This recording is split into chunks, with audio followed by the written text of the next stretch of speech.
One of the players I really got my eyes on is actually Red Evil because he's been flexing a decent amount for Fire Society so far. Yeah. Playing the Sombra now for the second time in the series. Satchok actually sniping, at least to getting the opening shot in. We do actually have Hon back in as well over Sentinel. Fiery Society. Gonna scout a little bit and then just make the full swap back onto Goats. Cyclone coupling, pretty expected defense setup for them, which is going to be Winston Goats plus the Sombra. Lee Chang-soon back on the Brigada. Now Fire Society, like you mentioned, playing the standard. I mean, if you're Satchok, you see there's a Winston on the defense. They're obviously respecting the possibility of Fires or other DPSs. Fire Society are like, if you're going to let us play Ryan Goats, we're going to play it. That's the thing, they're more than happy to, right? This is their bread and butter. It worked for them swimmingly across all of Ilios, and it's already working for them swimmingly here. They found Fallen. That's a really high impact pick as your first pick, and there's not really a lot that Cyclone Coupling have going for them. They're not really close to getting any counter trades. If anything, they're the ones on chronically low health here, losing another member. Only just starting to get the respawn of Fallen back in as Becky gets stunned on the point and goes down. And how clean was that? Because they got an opening pick, they go straight towards the point, they know they have a huge health lead, and now they're going to do a big cleanup. Cyclone Coupling are going to try their best to contest. The silver lining here is that TOT will get an EMP, and he himself was forced to translocate very early in that fight and may not live now. Thing is, if that's a silver lining for Cyclone Coupling, then Far East Society aligned with gold. They charged up a ton of other ultimates. Just about to come online will be Earth Shatter, Self-Destruct, reasonably close to a grab as well, and Cyclone Coupling have had to swap. But let's talk about the timing here, because there's no Sound Barrier or Transcendence just yet, so there is a world where Cyclone Coupling get to go in early enough, drop the EMP, hit both the supports or enough members that you cannot defend against it. That has to be what they rely on now, and they got to go soon. They're in position for it, and they're still just shy of the Transcendence.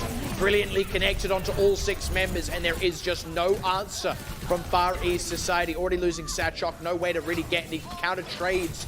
Nearly finished off MG, but nearly is no, and Far East Society, despite the green lights, are not going to be able to proceed.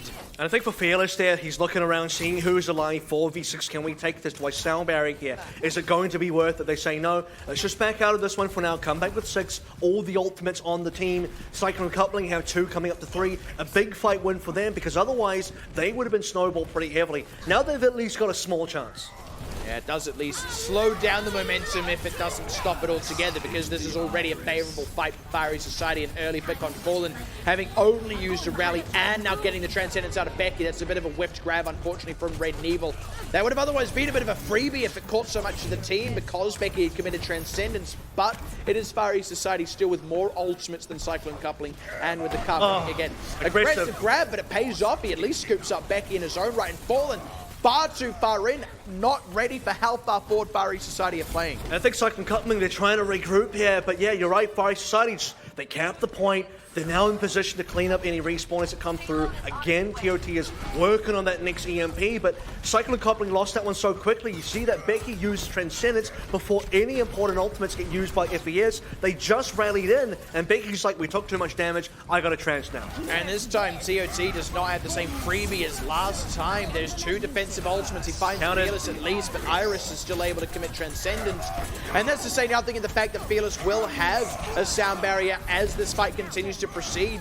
They're just continuing to keep these kills rolling, and Cyclone Coupling are totally bottled up right now. And you remember that grab that Red Evil put out a fight ago? Well, he's got another one now as Fire Society round the last band. They're only a few meters off now from finishing off this first attack, and the grab should be enough unless Becky can get this Transcendence in record time. He nearly has it, but again, nearly is no. Oh, gets it out in the nick of time. MG commits his own grab, and they barely squeaked someone out. I believe Recall actually got out to the cart, and that is going to be the defense for Cyclone Coupling. But man, that could not have come any later. That was about an inch away. Becky nearly went down there. If he does, that's the camp for Fire East Society, who, for one of the few times so far in this map, at the start of B and now at the end of C, they are forced to reset the offense, and they still have options available. Sadly, yes, the grab did get used in the end. Fearless, though, or rather, sorry, Hon and Satchok, they have ultimates available. They have the Earth Shatter, they have the Rally, and Cyclone Coupling don't have much.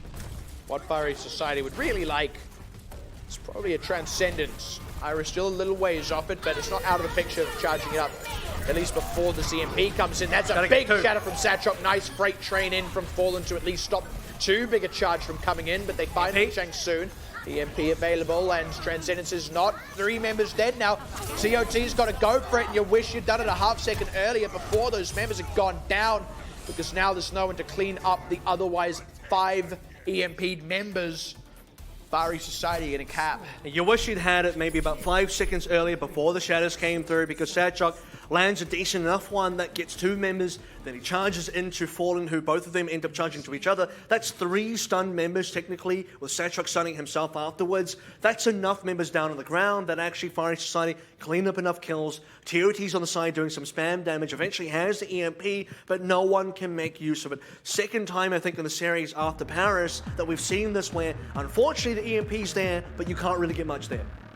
It's unfortunate to say the least. This was the overall line of play. He is able to get a hack onto, I believe, Fearless in the middle here, then followed by the Earth Shatters coming through. I say Earth Shatters, it was actually just Sadchuk. Fearless, tried to stop that one as best he could, but, them's the breaks, I guess. There's only so much one poor Lucio can do. And look, I'll give a bit of credit to Fallen there. Look, as much as it ends up resulting in 3 members being stunned, by charging into Sadchuk, you're sort of trading yourself being stunned for Sadchuk not getting an immediate follow-up kill. The unfortunate reality is, obviously, Sadchuk is not the only member that can take advantage of the Earth-Shattered member. So you prevent Sadchuk from getting a charge kill because he was otherwise perfectly lined up on a member. Can't remember exactly who, but I believe that person still went down because the rest of Far East Society is sat on the cart, firing right down onto all these members that have been caught in the Earth Shatter.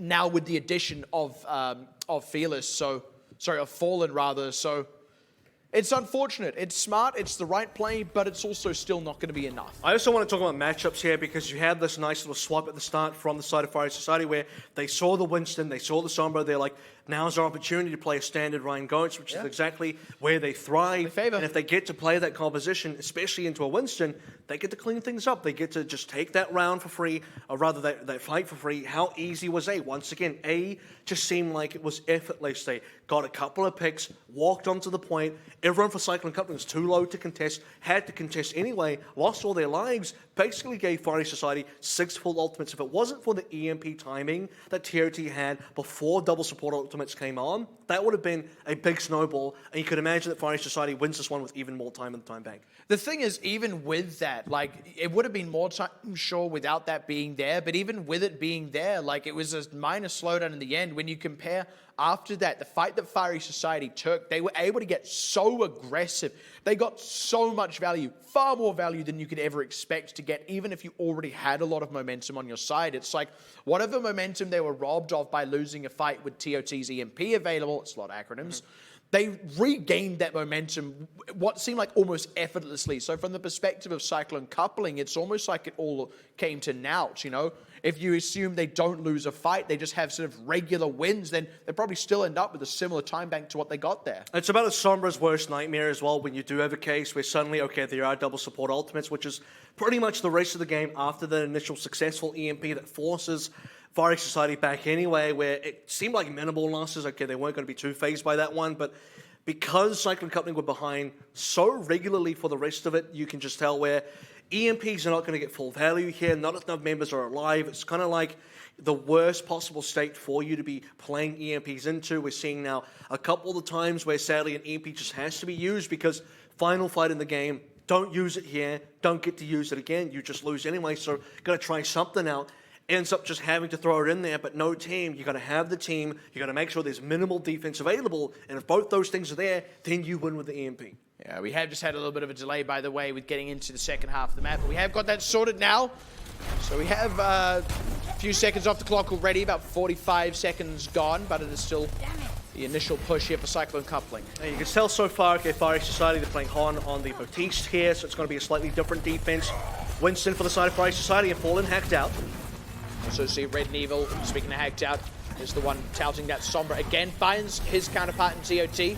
It's a handy-dandy one. It'll just barely squeak him ahead now in EMP charge. TOT's been leading on that otherwise. And now Cyclone Company are caught in a weird spot where they need to regroup as 6 eventually. And I guess it's easier to do with the Sombra because he goes invisible.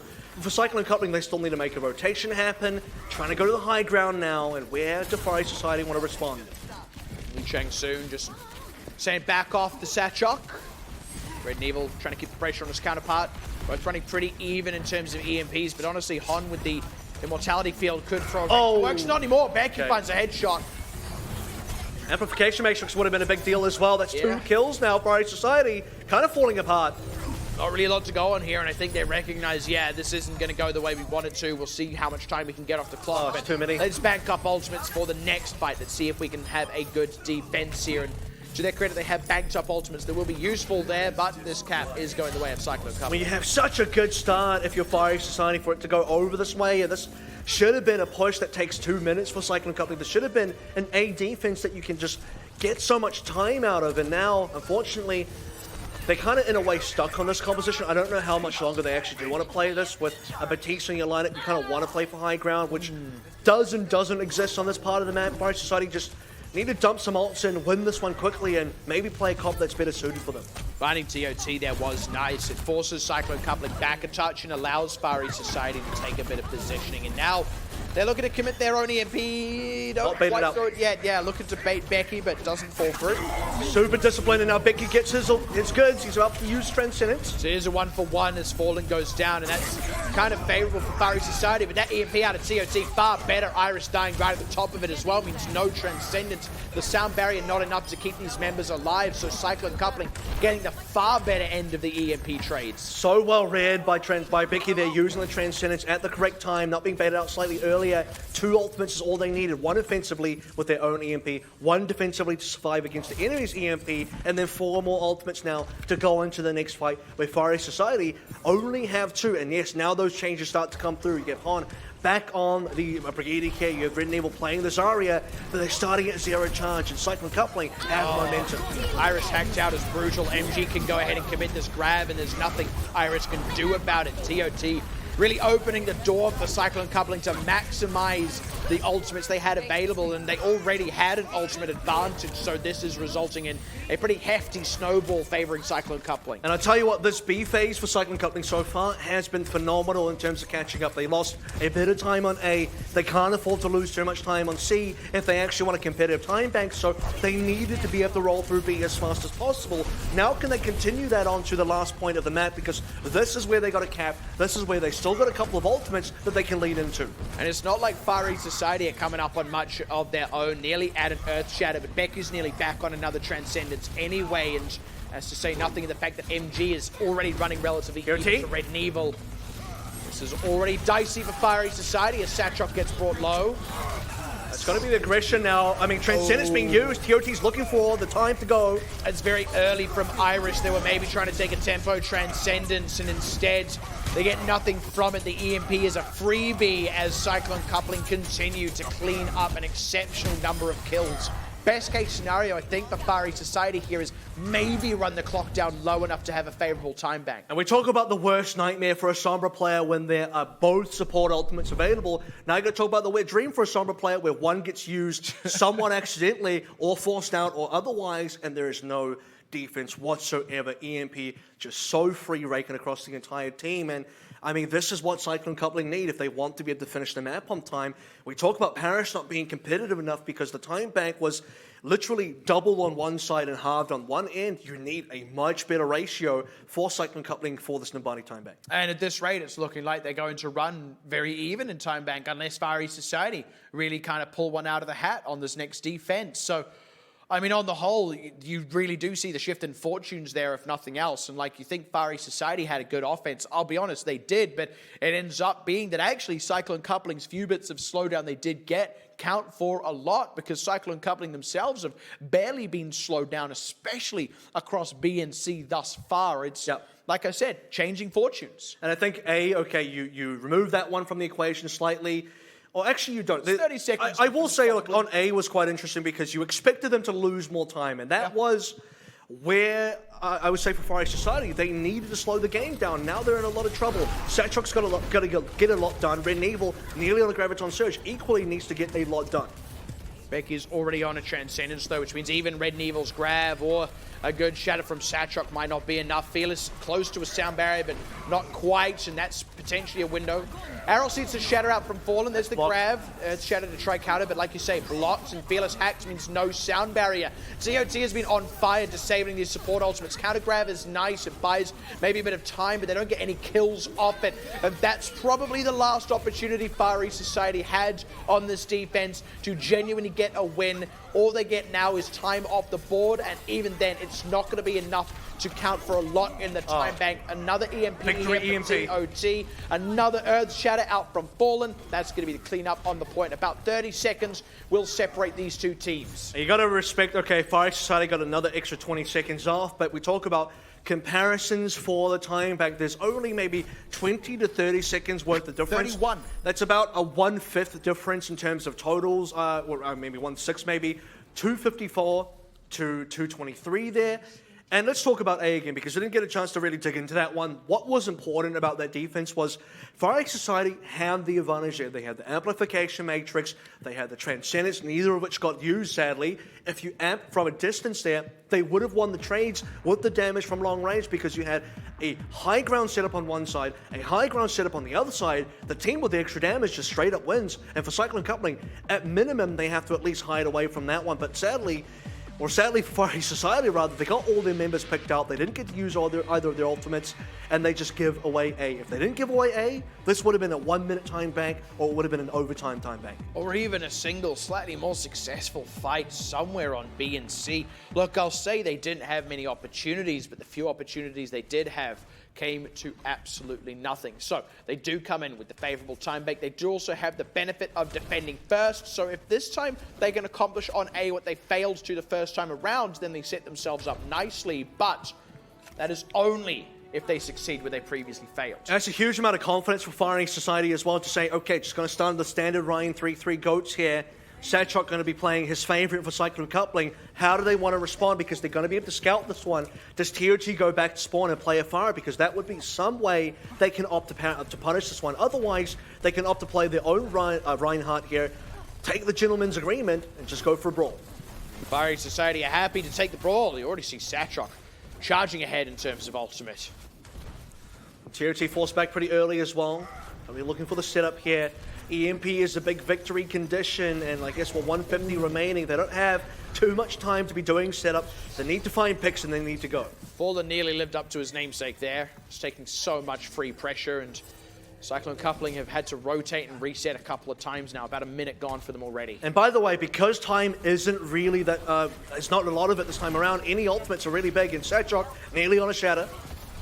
That's the thing, Far East Society, they know when to take these fights in this mirror matchup, or, well, not quite exact mirror, but it's the double Reinhardt, it's the GOATS-oriented playstyle. Now let's look for the combo here. Honey can maybe look for stun on the side. Oh, that still lands! That is absolutely enormous. And that alone is going to be enough for this first round of defense. It's also going to be enough for Far East Society to charge up other ultimates that will help them on the next round of defense. And that is a massive play. And now that Far East Society got that one, there's less than 1 minute. Cyclone Coupling do a full reset here, where they're still looking for some ultimates, any ultimates. And even Lee Chang-soon just doesn't get to use much of his rally. He dies so quickly. Becky gets one little bar of that armor that's entirely gone now. And for Cyclone Coupling, okay, lean into the EMP. That's got to be the big victory button again. But for Iris, he's got the correct counter. And if Red and Evil can just get aggressive enough with this grab anyway, then TOT's team might not be able to follow up on an EMP. They don't quite catch it just yet. Ooh, they find TOT out though. That's going to delay the EMPs, go for the wraparound. At that time, the grab comes out as predicted. So now the EMP cannot be followed up on. Counter grab from MG was nice. That's a big shatter out from Fallen. And that could be just enough. Satchok can't quite commit his own shatter here either. Cyclone Coupling, they have to use everything they have, but it ends up paying off more than what it did for Far East Society. So the overtime will begin, but they will complete the cap. And that's just enough time. You can imagine, okay, what if they had 20 seconds less? They would have lost already. They needed to have recalled the sound barrier. They needed the EMP to come in as the grab from Red and Evil does. And for Far East Society, sadly, that's going to be a failed defense on A, and that could cost them. If they now don't get A at all, Cyclone Coupling have done the job. Any additional distance they get on the speed push is a big bonus. And they could have fished for a grab self-destruct combo. You see Arrow still has a self-destruct. Wasn't hacked at the time either. They chose to not do that. Shatter out from Satchok gets blocked, and already the aggressive follow-up from Cyclone coupling and another grab from MG as well. That was committed late last fight after Red and Evil's own grab.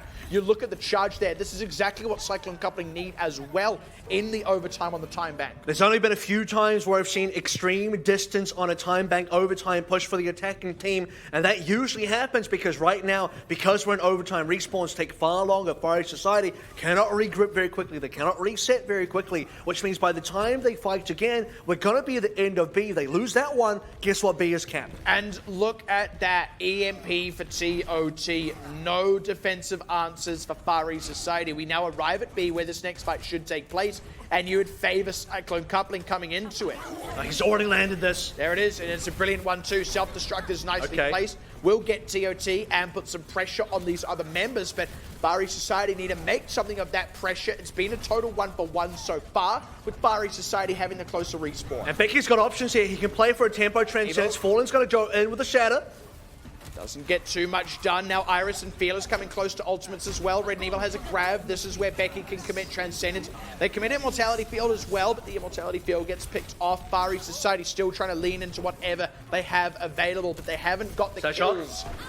That's a nice shatter. That should be it. That should be MG going down despite the amplification matrix there committed by Lee Chang-soon. They don't have enough damage to toss through it, nor do they have any healers on the other side of it to keep Fallen alive, and Fiery Society will barely hold on to the cart right on the cusp of B, but you gotta say, Cyclone coupling will be more than happy with that much progress. And I think even for Cyclone coupling, okay, small micro plays here. If Lee Chang-soon maybe held the Immortality Field in the grab, you just rely on the Transcendence instead, or vice versa. You use one of them for the Earth Shatter, you use the other one for the Graviton Surge. Maybe you have a better chance of winning, but nitpicking aside, yeah, definitely. Look at the distance gained. That could have been their B-cap push. However, just getting this far could be enough because it is enough distance and enough time and enough cap that for Fiery Society, their own push needs to be so damn good now to get all this way through. They have to win so many fights in a row, and for Cyclone coupling, it's only going to take one good fight on the streets of B, if we even get to B, for them to end this entire map for Fiery Society and take us to a map 4 where it's still opportunity for Cyclone coupling to bounce back. Fiery Society really need a bit of repeat success on this offense. They want to be able to get a fast cap like they did the first time around. That way there is at least some breathing room as they push through B, because they do have to make up so much distance. They do not want to find themselves where Cyclone coupling did, where they cap A in overtime, and then have to push all the way to where the cart lay for Cyclone coupling. So, can Fiery Society do it? And Cyclone coupling now want to test the capability of Fiery Society's attacking DPSs. Likely you'll be seeing a Sombra, you'll be seeing something like a Widowmaker come through. Red and Evil might even stay on the Sombra here. And for Fiery Society, okay, they need to get past TOT. Cyclone coupling can slow them down very, very significantly because they're going to be playing a mainly Rhine-based composition who is going to be very weak to the damage coming through. Satchok sees this immediately and is going to make a change. Yeah, it's going to be the Winston instead, and they also want to go ahead and pick up an Ana. I do like all these changes, but still not perfect answers. It's kind of asymmetric, and Cyclone coupling could, and indeed should, still get a lot of value out of their picks. And it's about abusing the high ground. You can just swap different high grounds here, ping pong across different sides. You have Mercy and Fire in the skies, and for Fiery Society, hard to catch everyone. Nice spider grenade out from Becky, but Becky is also hacked. It's actually Iris who goes down because he can't follow up that dive. Becky finally goes down in the counter trade, but it's actually closer respawns for the defenders here. It's one of the quirks of Nambani, of course, and Fiery Society haven't exactly made much more headway than that. This is where Cyclone coupling hit their stride. They can, or at least should be able to just, like you said, ping-pong across. Instead, Lee Chang-soon finds himself cornered and goes down. That's actually a huge pick, especially because Satchok stays alive, which means, okay, he doesn't have to reset. He can just heal up, go and fight again. TOT, again, still a big job. Dragon Strike from spawn. Fearless going down is a little bit rough as well. They lost Iris a lot earlier. Recall able to go in for a res here, and Cyclone coupling have pushed back this first offense from Fiery Society, who don't exactly have much coming up for this next one. And they need to be looking at where the EMP is going to be placed. Red Evil will have it soon, but more importantly, who can you actually catch? Because there's a lot of very slippery members here. You look at the pharmacy combo, you go for both of them. If you do that, you're probably not hitting anyone else. So Cyclone Company need to be spreading appropriately. And I'll tell you what, they can spread the offense rather too, because that's one member down, 6v5. Yeah, Fearless is going to find his brains spread over the pavement as he makes the rotation. So Fari Society just going to have to hunker down, wait for Fearless to come back and hope he doesn't get headshotted again. Oh, they lose Red Evil as well. More heads on the pavement. Fari Society, less than 1 minute remaining. They still have respawn as Fearless still needs to be able to make it back to his own team somehow. And well, Lee Chang soon is going to be looking for a bit more damage. And that's time where Cyclone Coupling have been able to charge up ultimates. It's like 20 seconds gone. It's ridiculous. Now they don't have much time. I said they needed to get an early cap on A, lest they find themselves in a tight spot. COT, maybe a little bit too aggressive. Big on that. It was a huge biotic grenade. It was partially committed to save TOT and ends up getting the double value of massively hampering Fari Society, the EMP from Red Evil. I don't know if it was cancelled or if it just came to no effect, but it's gone anyway. And now Satrok desperately trying to find value, fast getting spammed down. It is not looking good for Fari Society. And so much was put into Satrok, by the way. He received the nano boost, he uses the primal, goes down anyway now. Dragon Strike is going to rake across the entire map.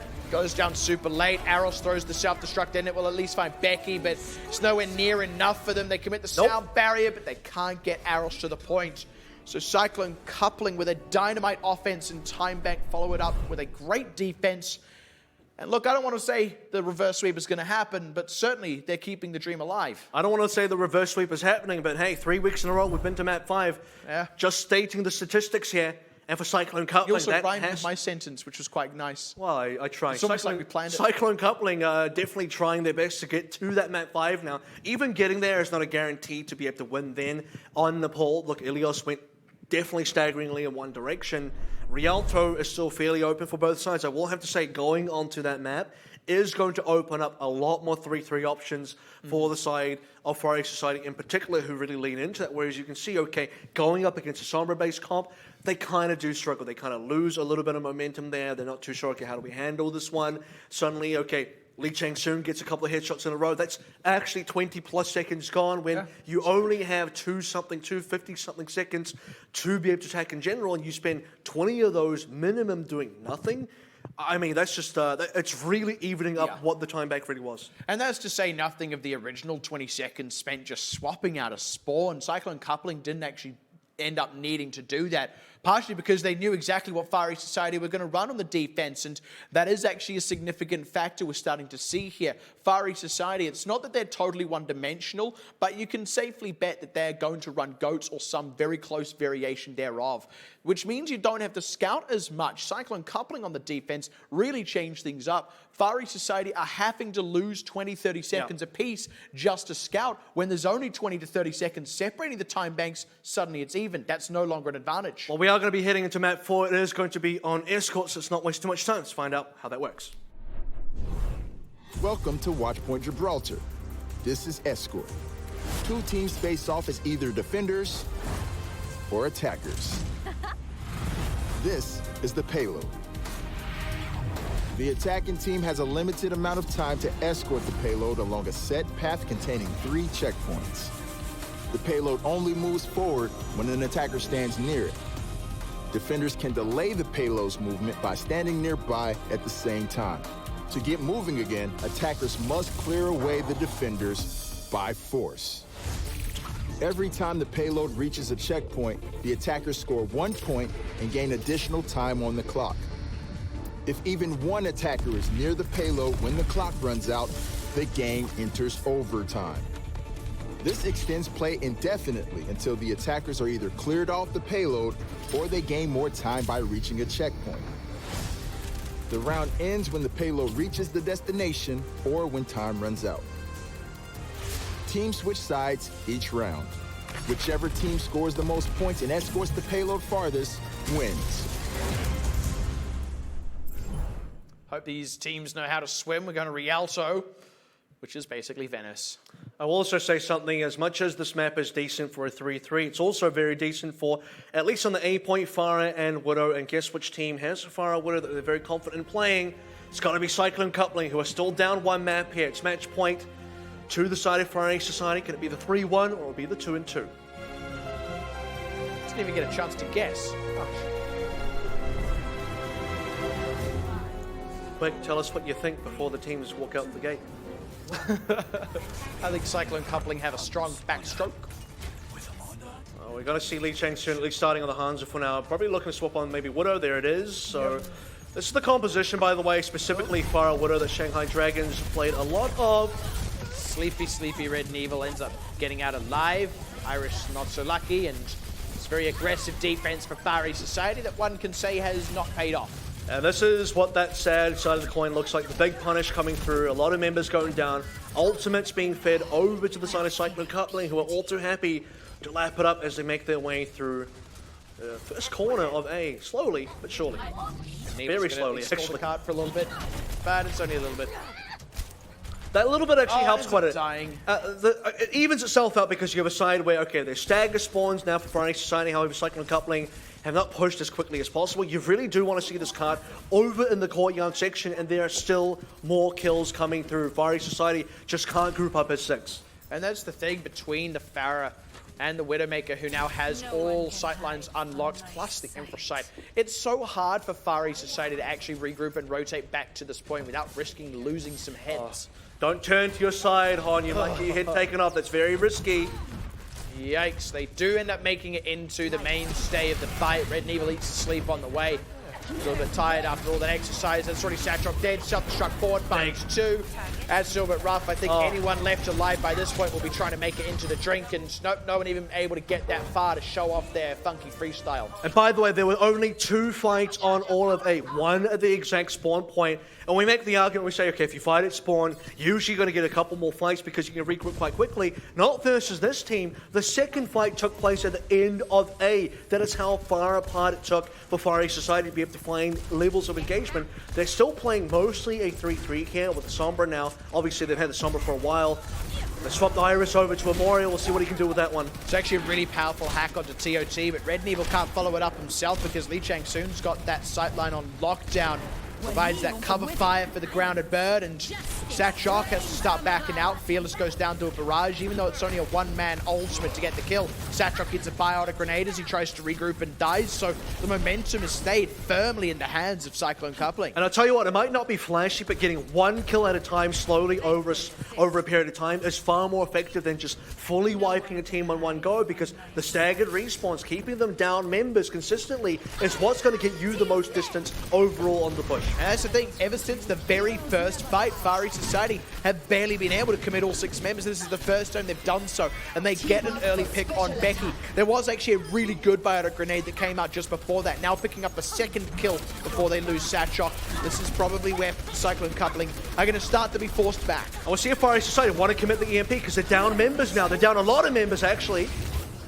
It's going to be a sound barrier out, keeping them in the fight. They don't commit an EMP, and that means Red and Evil ends up going down, and Cyclone Coupling have started to get those respawns in. Remember, lost Becky, lost TOT, ended up not having to fully back out, and now they come back in strong. Straight away, the card starts moving again. Far East Society are still looking for this EMP. They must be committing it very soon. It's going to be coalescence to keep them in the fight and maybe apply a bit of pressure as well. They finally get an EMP, and it is a good one. You get both the airborne members and you got fallen on the ground. It's kind of double value, but it's only big value if you start to get the kills. They've got a couple, wow! Still trades. It is always trades. Cyclone Coupling again. They're pulling back from this position.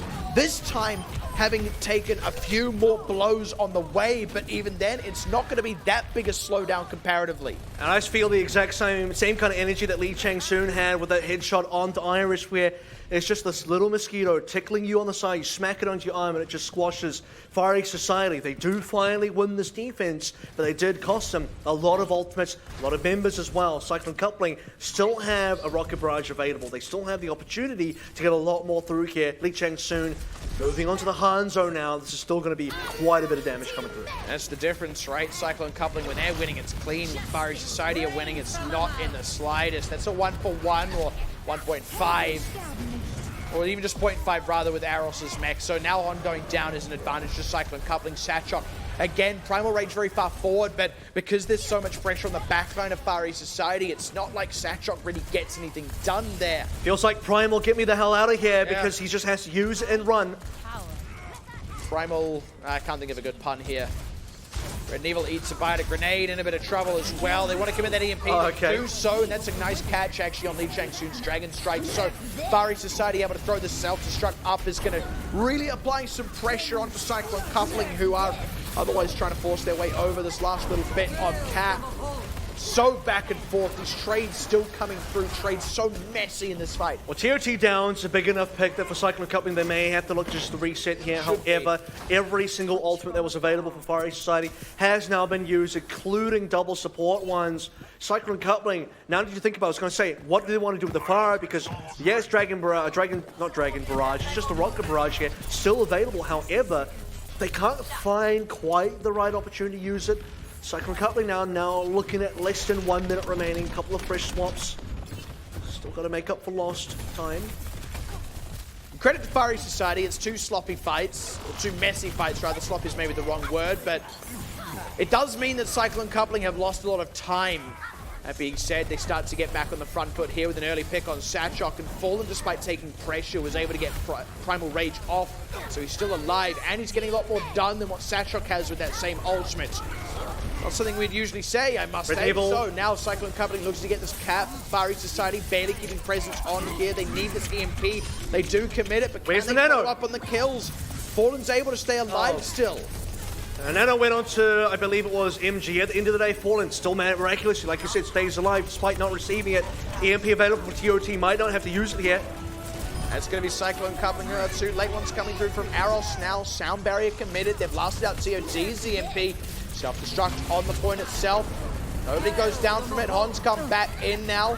I say nobody. Aros did lose the mech, but Far East Society starting to reinforce this point. Starting to get the kills to back it up, and just when Cyclone coupling looked like they were about to squeeze it over the line, and they did get ahead in that fight, they don't quite close it out. Far East Society barely hold on. So 3 messy fights that Far East Society all win ends up being enough to stop Cyclone coupling short after what was otherwise a brilliant start. And I think when you start to look at how that defense went, and you have the Coalescences doing a decent amount of damage, coming up at a decent rate as well, which is expected when you're eating a lot of spam on your side of the team, but at the same time, consistently getting TOT down. You had a self-destruct that catches Lee Chang-soon on one of those plays as well. You have this particular Dragon Strike that gets eaten by DM, and unfortunately, ultimates and different plays that need to come online and get value out of Cyclone coupling need to get value out of them doesn't quite happen, and this is one of those fights where you need to see the Dragon Strike go off, you need to see Lee Chang-soon dodge self-destruct. Neither of those things happen. And it just started to fall apart here after what was otherwise good pressure. It feels like Far East Society finally found a spot where they could position, where they had like just enough cover. I also think we saw a marked difference between Lee Chang-soon on the Hanzo compared to the Widowmaker for a lot of this part of B, but I don't know, you'd still pick the Hanzo, I'd say. What I can say is the Hanzo gave a lot more consistent damage output. You can see the rate at which he was able to charge up an ultimate. However, he wasn't getting the same pick value. You didn't see him show up on the kill feed. You didn't see him actually clean up members. So yeah, you got the damage in, but the members didn't go down, which is what he was achieving on the Widowmaker instead. Going to point B, Widowmaker's not going to be quite as useful, so Hanzo is a better pick. And a lot of teams do get stuck on B. That one corner can be very difficult to push through, even when you're running a fire. In fact, when you're running a fire like this, he has to stay very safe in a lot of cases where if a Coalescent comes out, that's why you can get caught. Snell Cyclone coupling on the defense. Not quite going to go as far forward as Far East Society did. Nice early bite a grenade from Becky. Far East Society sticking to this more dive-oriented Sombra Goats. And you need to see this A defense really be where a lot of the time gets lost if you are defenders, because you don't want this to go to B. If your A attack was phenomenal, your A defense needs to be just as good. And Red Evil keeps finding himself slept. Luckily they get away with it this time, because despite the sleep and the bite a grenade, they don't die and they end up finding Becky as well. It's a good start for Far East Society. And Lee Chang-soon, you get to turn up the heat so far, 12%, 20 now. It's not a lot of damage. He needs to find a few hits. Ooh, that's a nicely timed hack as well, just as he was trying to repel his way out of there. grapple rather, Too and many that's going kills to be, now. Red Neville picking up a few, able to get good forward pressure, finds himself a third actually, starting to get all over that kill feed after taking a nap earlier on in the fight, and that's going to be a pretty fast push through the majority of A so far. And this time just giving Lee Chang-Soon no space to work with. You can see straight away the hack comes through, Sachok lands a dive, Lee Chang-Soon has no chance to stay alive, and Cyclone Coupling look like they'll get a pretty easy A-cap. There is still one last chance here for Cyclone Coupling on the defense. They choose to not commit to it though. They were trying to, but they didn't get there in time. A little bit unfortunate. They were otherwise in position. TOT goes for an aggressive rocket barrage, and it ends up paying off. You'd wish they committed that before the cap came through though. And that's unfortunate for them. That just is the worst possible feeling because you knew you were going to contest anyway. You knew you were definitely going to hold that A. And they won this defense. That would have been the A, at least one A defense completed where Far East Society have to reset or probably forced to use EMP to get past the choke point. Yeah. But now we've moved on to B. This is the difficult point. 4 people got caught, 3 rather. Exactly, and they can just start to use those ultimates they're banked up, and because the cap came through, Cyclone Coupling have a further back spawn. It's not really meaning much though, because they're not exactly getting trades, but you imagine the worlds where they actually hold the A, they get trades in this fight, they got closer respawn, they extend the time loss on A instead. We're in the world where Far East Society are back underway into B, and they only need to get the cut to the end of it with about 4 minutes left on the clock. And this is where you need to see Cyclone Coupling really digging in their heels. Again, this first corner with the high ground is very good for defenders to be in. However, attacking teams, Far East Society, have gotten so much distance now. They have ultimates still to back themselves up with. Cyclone Coupling have no ultimates except for the one self-destruct. Red Neville swapped onto the Zarya, and Cyclone Coupling have opted into the mirror matchup. Far East Society will be happy to see it. And even happier now, big grins on their faces as they start to win this first fight. They do have to lean in to a couple of the banked up ultimates to make it happen, but that's the thing, you've got the banked up ultimates in the mirror matchup. That's exactly what you wanted. In some ways, this is quite anticlimactic because Far East Society had a pretty rough A defense into a sort of better B defense, but now going on their attacking phase, it's been just them the whole time. Cyclone Coupling might not have anything else to play with. Getting aggressive is Swim. Sachok once again. Ooh, does manage to get Lee Chang-Soon in the drink. I hope he's got a solid backstroke himself, or what is it, a starfish float. Finds TOT as well, and this is already a fantastic fight for them as the cart starts to approach the end of its forwards progression. 3 minutes still left on the clock as well. You'd say Cyclone Coupling's offense was so good until suddenly it wasn't. Far East Society, they never lost that momentum. And now Far East Society, the first team outside of Talon to reach 4 wins in the season so far. Currently, they're technically second, so they've breached the top 2 as of right now. This has been a pretty phenomenal victory for them. Rialto, once again, that could have been so much better for Cyclone Coupling, but it's just not going to be the map they bring us back on. It's not going to take us to a map 5. Cyclone Coupling really struggled in the series outside of some very good moments on Numbani, some very small good moments on both Paris and Ilios, and for Rialto, probably throw them a bone there to say the same. However, once Far East Society found their mark and found where they can really get into their groove on those other 3 maps, it looked all too easy. I'll level a slight criticism at Far East Society here, and that is that the defenses did seem quite messy, especially on Rialto. They still won in the end, so it pays off. But we saw it cost them a bit more on Numbani, where they're struggling to get value out of ultimates. Fights don't really work out the same way that they do when they're attacking.